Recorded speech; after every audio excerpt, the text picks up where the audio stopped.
Ghost Blau presenta Entrevista a un ser reptiliano, sexta parte. Tengo aquí 5 fotos de diversos ovnis. ¿Puede usted echar una ojeada a las imágenes y decirme cuál puede ser considerada como una nave extraterrestre?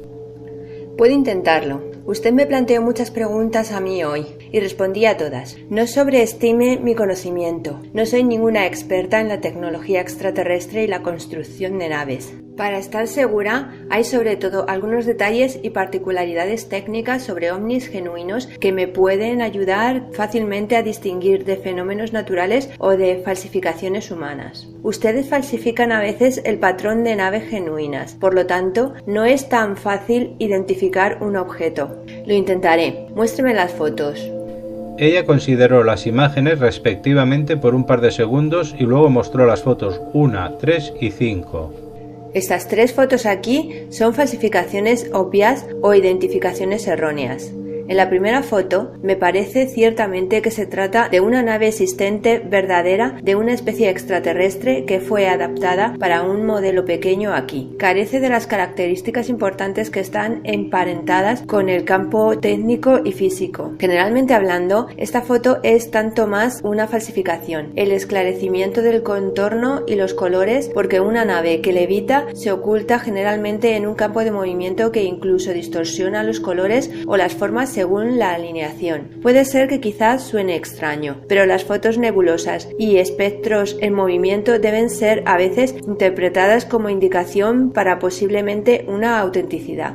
A propósito, este objeto está flotando sobre el agua. Si fuera una nave genuina, tendríamos que ver en cualquier caso un canal o inflamación en la superficie. Puesto que la superficie es plana, no es obviamente una nave genuina. En mi opinión, ninguna de estas 3 fotografías demuestran objetos genuinos en vuelo u ovnis. Aquí, en esta foto, no veo ningún objeto artificial en vuelo. Parece mucho más que se tratara solamente de un reflejo ligero en sus cámaras fotográficas. Ustedes realmente deben ser bastante inteligentes para no caer en una confusión como esta. Cuando su público, en general, persiga las falsificaciones y los fraudes durante mucho tiempo, entonces descubrirán probablemente demasiado tarde qué sucede realmente en su atmósfera.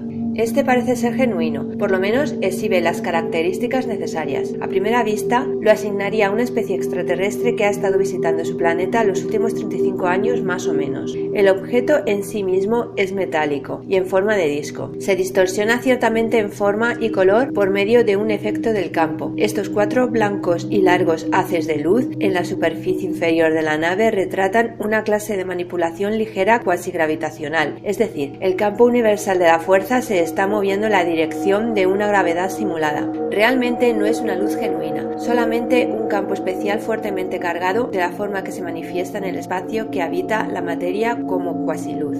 La razón de la activación de este sistema de alta energía especial en una atmósfera no está totalmente claro para mí. En cualquier caso, es terriblemente descuidado para esa especie el permitir que esta tecnología sea fotografiada por los seres humanos. Bien, conjeturo que la mayoría de ustedes en sí no lo entiende, y los que lo hacen no dirán nada sobre esto al público en general.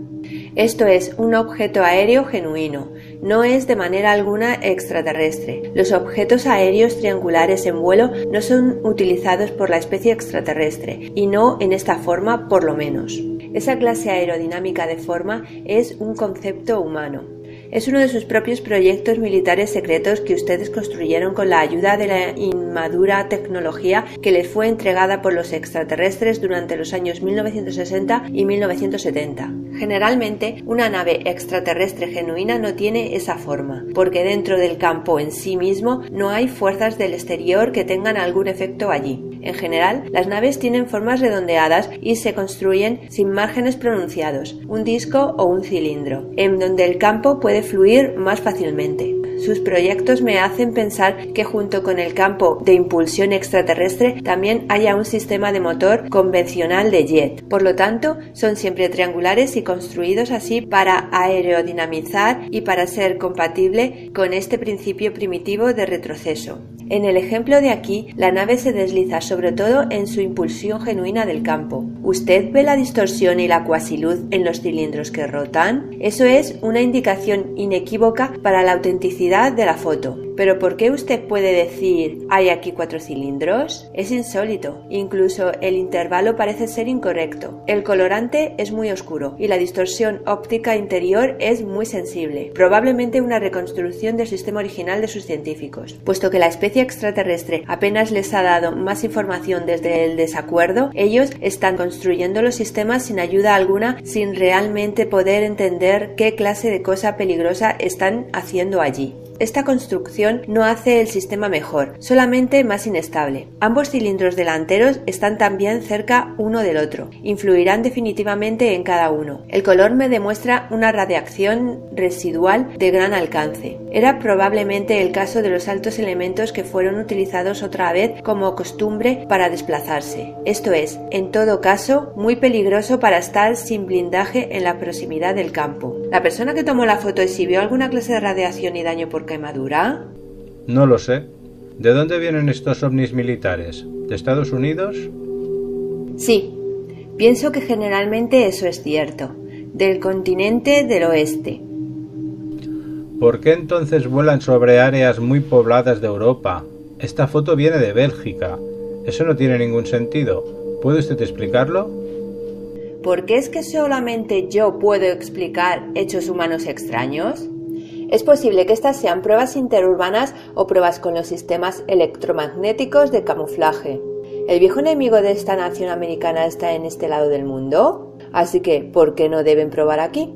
En el país de origen han tenido bastante tiempo para probar sus naves hacia adelante y hacia atrás. Han despertado quizá demasiada observación allí, con una de esas clases de estructura con inestabilidad de campo, como indica la foto. Considero algo improbable que esa nave sea capaz de hacer un vuelo de esa longitud sobre el océano. Es posible que allí esté una estación de pruebas, aquí en su continente. Desafortunadamente no sé mucho sobre el tema.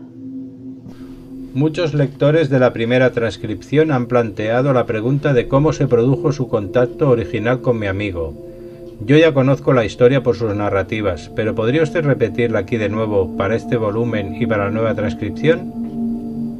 Por supuesto. Ahora, la historia comenzó aproximadamente hace 2 de sus años aquí en Suecia.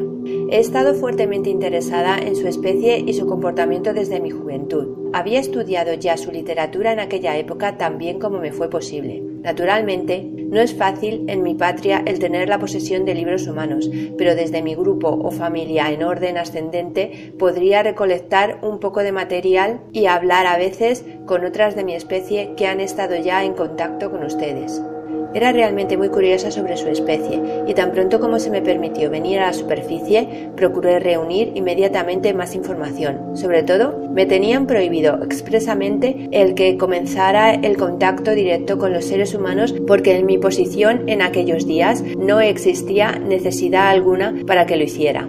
Era su año 1998, cuando estaba en el camino de los bosques alejados en la cercanía de la entrada a mi mundo y buscaba los especímenes biológicos que utilizamos para mirar la contaminación y la destrucción ambiental excesiva de su flora y fauna estadísticamente por su propia especie. Cuando estaba en la trayectoria de vuelta a la entrada, nosotros podemos orientarnos más fácilmente, por cierto, a través de nuestros sentidos con el campo magnético de la Tierra. Ya en la proximidad del lago Grande, cuando iba cruzando, vi una cabaña en los bosques. En esta cabaña detecté una mente humana. Era su amigo. Realmente no tenía ningún permiso para el contacto con otra especie, aunque nunca había usado mi capacidad de mimetismo con un humano cuando estaba sola. Ahora llamémoslo curiosidad primitiva. Deseé hablar con la persona en esta cabaña, así que golpeé en la puerta. Su amigo abrió la puerta y tuvimos una conversación interesante. Su lengua no era muy común para mí en aquella época, aunque no es difícil de aprender una nueva lengua cuando uno puede leer la información en la mente del individuo opuesto. Simplemente le dije que venía de un país extranjero en el este. Por supuesto, en ese entonces él realmente no reconoció quién era. Él estaba totalmente convencido de que hablaba con una criatura de su propia especie, aunque era solamente una imagen inducida por mí. Desde mi asignación tenía de todos modos como meta una investigación en este terreno que duraría varios días. Yo lo visité en este lapso de tiempo 3 veces como persona humana. Al principio, nosotros hablamos principalmente sobre cosas realmente ordinarias. Más adelante, nos metimos en asuntos religiosos y físicos. Él parecía estar impresionado por mi conocimiento, y yo lo estaba también con sus pensamientos claros, para ser humano. Él exhibió su personalidad y sus propias opiniones. ¿A ustedes realmente les gusta adherirse totalmente a una opinión pública o condicionada? Como por ejemplo, las especies reptiloides son malvadas, y cosas como esa. Dirigí la conversación en esta dirección y su amigo dijo algo sobre que él creía en la especie extraterrestre y que no necesariamente podían ser malvadas, pero quizás solamente algo diferente a su especie. Eso me satisfizo. En ese lapso de tiempo, por supuesto, no podía hablar concretamente con él sobre mi conocimiento porque él no me habría creído. Me hubiera tomado por un humano bromista. Cultivé mucho una idea muy inusual para mi especie, de mostrarle mi exterior verdadero, algo que hice durante la conversación en nuestra cuarta reunión en la cabaña. Realmente él estaba predestinado para el contacto. Tenía una mente abierta, honesto, inteligente, no era religioso inclinado o condicionado. Él vivía solo y aislado. Nadie le creería si decidía ir a contar su historia al público. Me atreví a mostrarme, pero tenía serias dudas sobre lo que iba a hacer, especialmente cuando él reaccionó muy violentamente. Él consiguió controlarse y después de un tiempo pudimos finalmente seguir hablando. Ahora a él no le quedaba más remedio que creerme. Este era el principio de una serie de reuniones que ocurrieron inicialmente allí en los bosques, pero más adelante ocurrió en su residencia. Finalmente él le puso en contacto conmigo y por esa razón ahora estamos sentados aquí de nuevo y hablando de cosas que probablemente no serán creídas allí fuera en la sociedad humana. Usted ha dicho que no tenía permiso en aquella época para los contactos con los seres humanos. ¿Ahora tiene permiso para hablar con mi amigo y conmigo sobre estas cosas y hacer esto científicamente público? Sí, eso es difícil de explicar y para usted entenderlo. Solo digamos, me hallo ahora en la posición para arreglar este permiso sin tener que considerar cualquier consecuencia. En esta posición soy cuasi inmune contra ciertas restricciones. Miremoslo de esa manera, ¿sí? Si la gente desea entrar en contacto con su especie, ¿tiene alguna posibilidad de hacerlo? Generalmente no. Evitamos el contacto con ustedes y operamos sobre la superficie solamente en áreas alejadas y allí utilizamos la técnica de mimetización en caso de que nos encontremos con algún agente. Que ahora esté hablando con usted no significa que otros seguirán mi ejemplo. Es evidente que ustedes podrían intentar encontrar una entrada a mi mundo y penetrar allí. Sin embargo, eso puede pronto conducir a consecuencias desagradables para el que se infiltrara. No tienen ninguna posibilidad en la superficie de reconocernos. Ustedes incluso no pueden entrar en contacto con nosotros directamente. Nosotros tenemos que contactarlos apenas como hice con su amigo. Esas clases de contactos, sin embargo, no son la regla sino que son ocurrencias muy raras. ¿Puede usted describir la localización subterránea de su hogar? Puedo intentar hacerlo, pero ciertamente no le diré dónde se localiza este lugar. Mi hogar yace en uno de nuestros establecimientos subterráneos más pequeños al este de aquí. Le daré algunos números de modo que usted pueda imaginarlo mejor. Deme un minuto. Tengo que intentar convertir las medidas aproximadas en sus unidades. Es una caverna en forma de cúpula a una distancia de cerca de 4.300 metros de la superficie de la Tierra. La caverna fue organizada como colonia hace aproximadamente 3.000 años. Una parte importante de la estructura del techo se integra artificialmente en la roca. El diámetro de la bóveda, según sus medidas, es entre 2 y 2,5 kilómetros. La altura de la bóveda en el punto más alto es cerca de 220 metros. Por debajo de ese punto más alto de cada colonia existe un edificio cilíndrico gris blanquecino especial, un tipo de columna de soporte que sostiene la red del panal que lleva a la estructura de la cúpula. Este edificio es el más alto, el más grande y el más viejo de la bóveda entera, por eso se sitúa siempre como la primera estructura junto con la seguridad del techo. Este edificio tiene un nombre muy especial y significación religiosa. Tenemos solamente una de esas columnas. Colonias más grandes incluso tienen más columnas según la construcción del techo. Una de las colonias interiores principales en Asia tiene, por ejemplo, 9 de ese tipo de soportes, pero esa colonia tiene más de 25 de sus kilómetros de tamaño. El edificio central es generalmente el centro religioso, pero también un centro para el control del clima y un centro para el comportamiento y la regulación del sistema de iluminación. Tenemos en nuestra localización 5 fuentes de luz artificiales grandes juntas que generan luz ultravioleta y su calor con fuentes gravitacionales.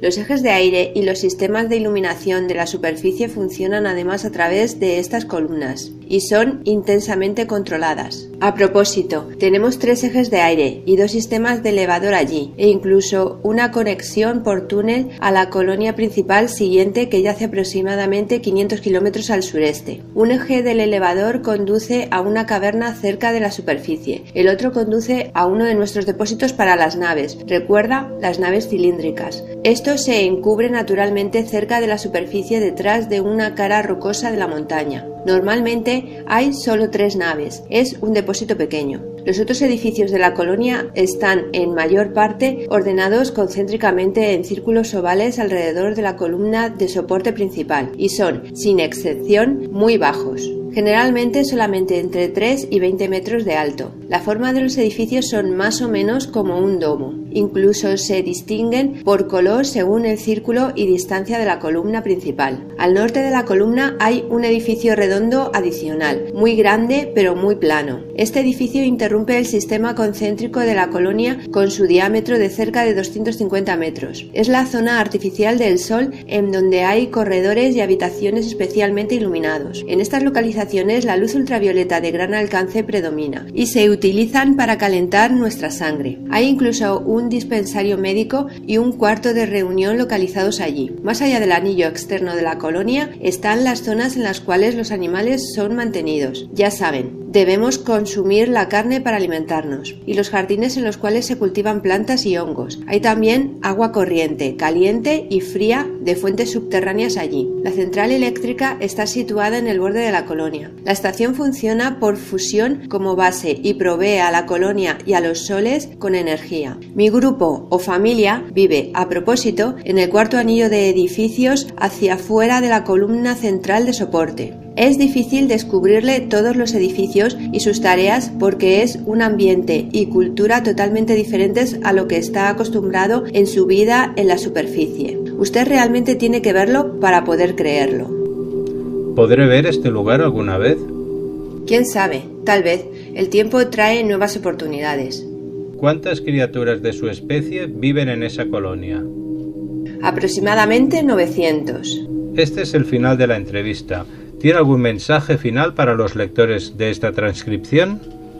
Sí, estoy profundamente sorprendida de los muchos comentarios a mis palabras. Por supuesto, naturalmente, también estoy decepcionada sobre las representaciones religiosas de mí como el enemigo que se han expresado y que se han enterrado profundamente en su mente. Ustedes deben aprender a verse aparte del viejo condicionamiento y no estar parados casi bajo control de algo o alguien que se ha ido ya hace 5000 años. Ustedes, después de todo, son espíritus libres. Esas son mis palabras finales. Si este vídeo te gustó, hazle clic a me gusta y suscríbete al canal. También puedes compartirlo por las redes sociales. Puedes leer otras historias de misterio en el blog Un Buscador de Almas.